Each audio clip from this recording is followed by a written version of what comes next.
अस्सलामु अलैकुम वरहमतुल्लाहि वबरकातुहू। नाज़रीन किराम, उम्मीद करता हूँ आप तमामी हज़रात खैर आफियत से होंगे। अल्लाह रब्बुल इज़्ज़त आप सभी को खुश रखे, दोनों जहाँ की नेमतों से माला माल फरमाए। रमज़ान शरीफ का ये मुबारक बाबरकत महीना चल रहा है। रमज़ान के महीने का मकाम क्या है, मर्तबा क्या है, ये तो आप हज़रात बखूबी जानते हैं। नाज़रीन किराम, आइए हम आप हज़रात को रमज़ान की फजीलत के ताल्लुक़ से हज़रत अल्लामा मौलाना पीर अजमल क़ादरी साहिब क़िबला का बयान सुनाते हैं। यकीनन हज़रत का बड़ा ही अच्छा बयान हुआ करता है, बड़े ही सलीस अंदाज में हज़रत जो है लोगों को समझाया करते हैं। रमज़ान शरीफ के ताल्लुक़ से हज़रत की नई क्लिप आई है, आप हज़रत भी सुने और हम भी सुनते हैं। आप हज़रत से गुजारिश है इस क्लिप को मुकम्मल बोझ करें, यकीनन आपके ईमान में चाशनी ताज़गी पैदा हो जाएगी। नहीं कि अल्लाह के फ़ज़ल और तौफ़ीक से एक दफ़ा फिर अल्लाह ताला हमें रमज़ान मुबारक की बरकतें अता फ़रमा रहा है। अल्लाह ताला ने कुरान मजीद में इरशाद फरमाया है कि या अय्युहल्लज़ीना आमनू कुतिबा अलैकुमुस्सियामु कमा कुतिबा अलल्लज़ीना मिन क़ब्लिकुम। ऐ ईमान वालो, तुम पर रोज़े फ़र्ज़ किए गए हैं जिस तरह के तुमसे पहले लोगों पर फ़र्ज़ किए गए थे, लअल्लकुम तत्तकून, ताकि तुम परहेज़गार हो जाओ। रोज़े की बरकत से तुम्हें तकवा नसीब हो। सौम का लुग़वी माना रुकने के होते हैं, यानी सुबह से लेकर मगरिब तक खाने पीने से, अमले ज़ौजियत से रुक जाने का नाम रोज़ा है। खाना पीना वैसे भी अल्लाह के हुक्म से ही चाहिए।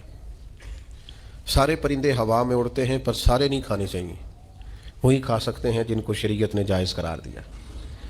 बहुत सारे जानवर ज़मीन में चलते फिरते हैं पर सारे खाना मुसलमान के लिए हलाल नहीं है, वही खा सकता है जो खाने की अल्लाह रसूल ने उसे इजाज़त अता की। माल पैसा दौलत इर्द गिर्द बिखरा हुआ है, लेकिन सारा हमारा नहीं।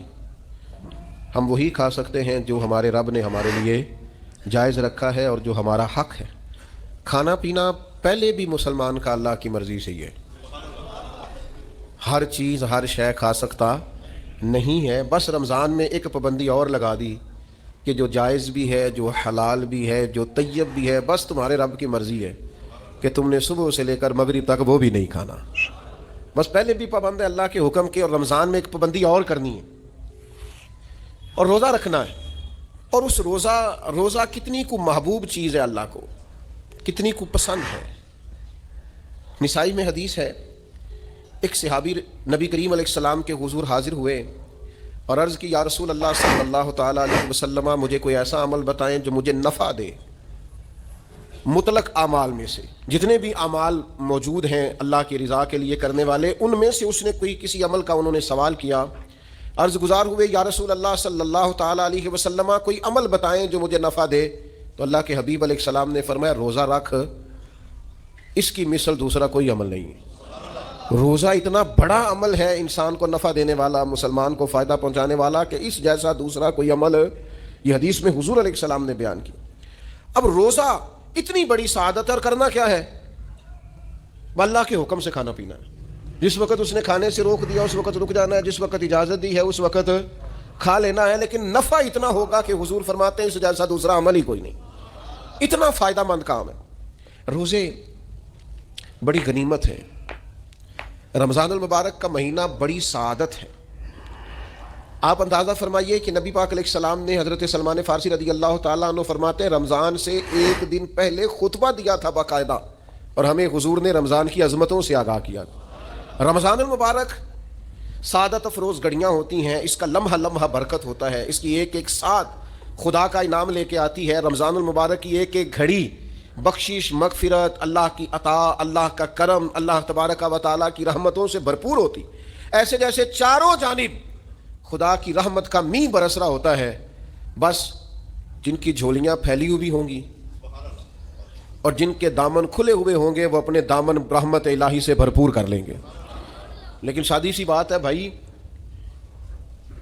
जो आदमी सोया रहे, गाफिल रहे, उठ के अपने कमरे का दरवाज़ा ही ना खोले तो सूरज जितना मर्जी चमक रहा हो उसे कोई फ़ायदा हासिल होता नहीं, उसे कोई रोशनी नसीब होती नहीं, क्योंकि वो तो उठा ही नहीं, जागा ही नहीं, बेदार ही नहीं हुआ।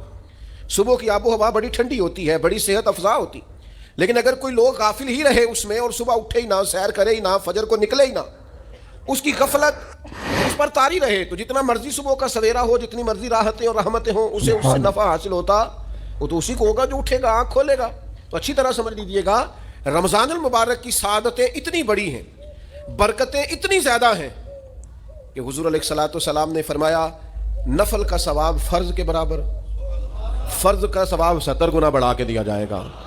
لیکن اگر کوئی غافل کا غافل ہی رہا، اس بیچارے کا موبائل رمضان میں بھی بند نہیں ہوا، لا یعنی بے مقصد بے معنی چیزیں، لغویات اور عبث چیزوں میں اس نے رمضان بھی گزار دیا، تو سعادتیں تو برس رہی تھیں، سورج تو نور کا چمک رہا تھا، روشنی تو پھیل گئی، سعادت افروز گھڑیاں تو آ چکی تھیں، پر اس نے اپنی آنکھ کو ہی نہیں کھولا، غافل کا غافل رہا، تو اسے کچھ میسر آ سکتا، کچھ غفلت دور کرنی پڑی۔ اب دیکھیے ہمارے ہاں محفل ہوتی ہے، لوگ گلیاں سجانی شروع کرتے ہیں 1 یا 2 دن پہلے، کسی گھر میں شادی ہوتی ہے تو لوگ گھر کا آنگن، صحن، چھت اور سامنے والی دیوار سجانا شروع کرتے ہیں 2-3 دن پہلے، اس سے زیادہ نہیں۔ بڑی خاص بھی کوئی محفل ہو تو 1-8 دن پہلے لائٹنگ لوگ کرتے ہیں کہ پتہ چلے یہاں ذکر رسالت مآب صلی اللہ تعالیٰ علیہ وسلم کیا جائے گا اور یہاں حضور کے تذکار کیے جائیں گے۔